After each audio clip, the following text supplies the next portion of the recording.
What happens when a $5 billion experiment starts running out of room? That is the question sitting at the center of professional golf right now, and the answer is becoming harder to ignore with every passing. Two major stories are unfolding simultaneously, and together they are pointing toward a turning point that could permanently reshape the sport. On one side, LIV Golf has just postponed a major tournament under circumstances that directly contradict what its own leadership said publicly just 2 weeks ago. On the other, the players most likely to need an exit from LIV are discovering that the door back to the PGA Tour may not be open the way they assume. These are not separate stories. They are two parts of the same unraveling. LIV Golf's scheduled tournament at Bayou Oaks at City Park in New Orleans, set for June 25th to 28th, has been postponed. The official explanation, delivered through a joint statement from Louisiana Governor Jeff Landry and Economic Development Secretary Susan Bourgeois, cited a desire to explore a fall date instead. LIV Golf framed it as a strategic move, stating, "This shift allows us to avoid the peak summer heat and the crowded global sport calendar while ensuring the course is in the championship condition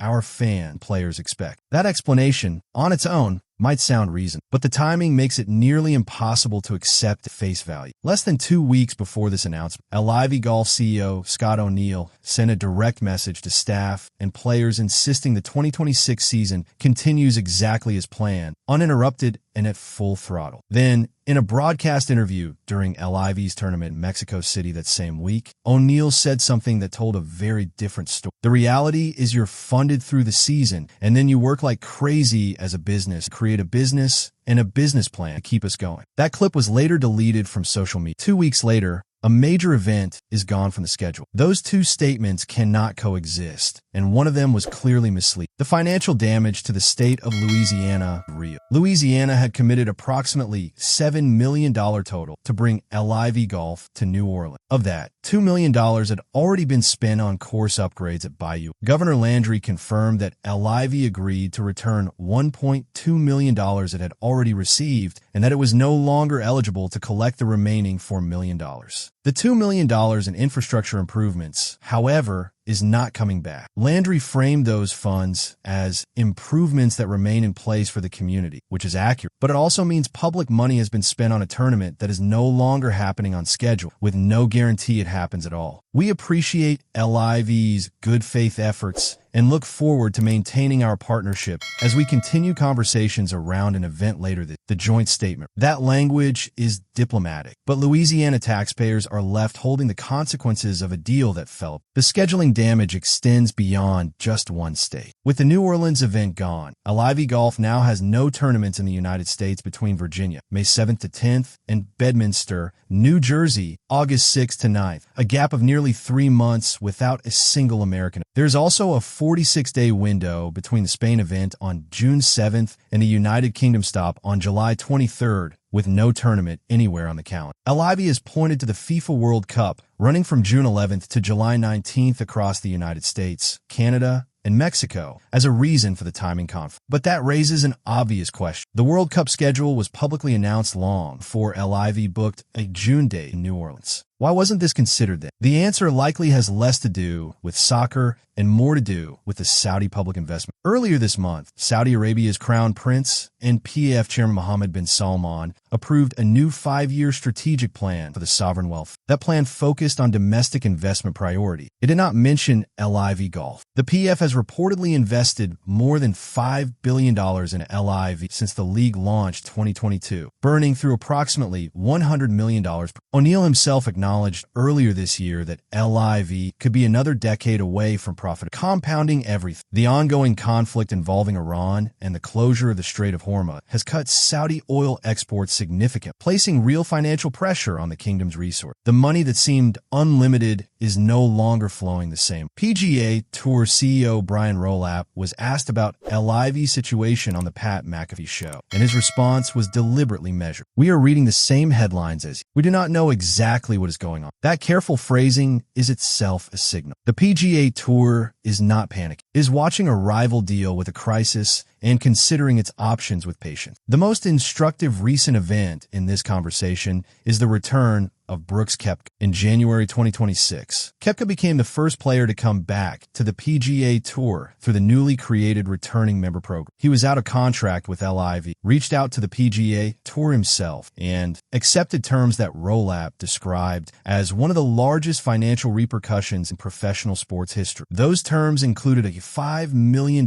charitable donation, forfeiture of all potential player equity for 5 years, estimated at $50 to $85 million in potential value, and no eligibility for the $100 million FedEx Cup bonus program 2026. Koepka acknowledged the weight of those conditions directly. It's meant to hurt. It does hurt, but I understand. It's not supposed to be an easy path. The returning member program window is now closed. Rohlap was explicit when it launched. This is a one-time, defined window and is not a precedent future. Once the door closes, there is no promise that this path will be available. With LIV's financial footing crumbling, the two biggest names still under contract with the league, Bryson DeChambeau and Rahm, are the subject of growing speculation about potential returns to the PGA Tour. Both are major champions. Both are among the best players. On paper, the PGA Tour should be eager to have him back, but that is not what is happening behind the scenes. Recent conversations with multiple people familiar with the PGA Tour's internal dynamics, in locker rooms and at leadership level, make clear that Brian Rohlap would face stiff opposition from players if he tried to clear a smooth path back for either DeChambeau or Rahm. The sentiment is not neutral. It is actively cold. Rahm's departure to LIV hardened attitude among PGA Tour players for a specific reason. Many of them cannot stomach the idea of Rahm returning, pockets full of Saudi money, and then positioning himself as someone who helped bring the sport back to. Players don't want to hand him that name. DeChambeau's situation carries different weight. He has always been a polarizing figure, but his decision to sign on a LIV's antitrust lawsuit against the PGA Tour is the issue that has genuinely damaged his stand. PGA Tour members had to personally contribute to the legal costs of defending that lawsuit. It was eventually dismissed, but the resentment it produced has not faded. A source familiar with the tour's current mood put it plainly. There was respect and enthusiasm for Koepka, maybe less respect for Reed, but understanding that his path was different and respect that he was willing to earn that path. This will be a much more difficult path back because of the changed circumstances and the suit by Bryson. The bar is much higher this. The contrast with Koepka matters enormously. Koepka was well liked in the locker room. He was not seen as an LIV advocate or ideological true believer. His move was read as opportunistic. And critically, when Koepka returned,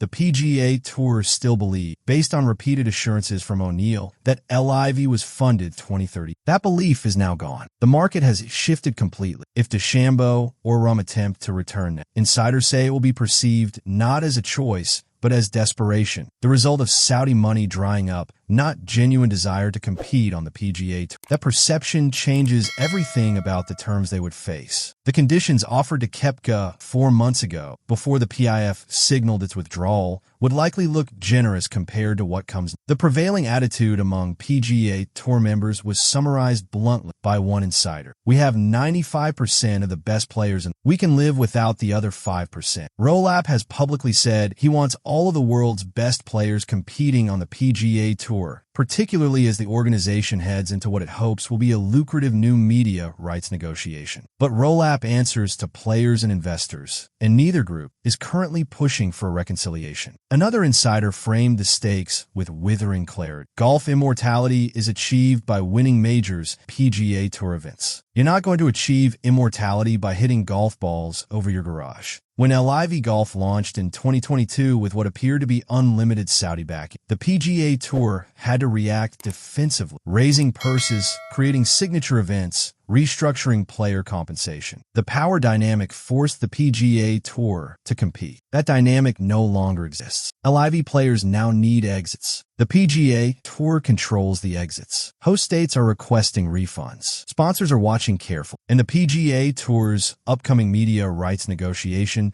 just became significantly easier to win when the alternative league is pulling events off its own schedule. The returning member program window is closed. Cameron Smith, who won the 2022 Players' Championship and the Open Champion, remains eligible under the program's criteria, and his next move is one of the most closely watched developments in the sport. DeChambeau is reportedly in the final year of his LIV contract. Whether that contract expires quietly or creates a public confrontation is an open question. What LIV looks like without PIF backing, fewer events, smaller fields, or no league at all remains genuinely uncertain. What is no longer uncertain is where the leverage sits. LIV built its power entirely on Saudi. That money is leaving. And the PGA Tour, for the first time since this divide began in 2022, is in a position to set every term of whatever comes next.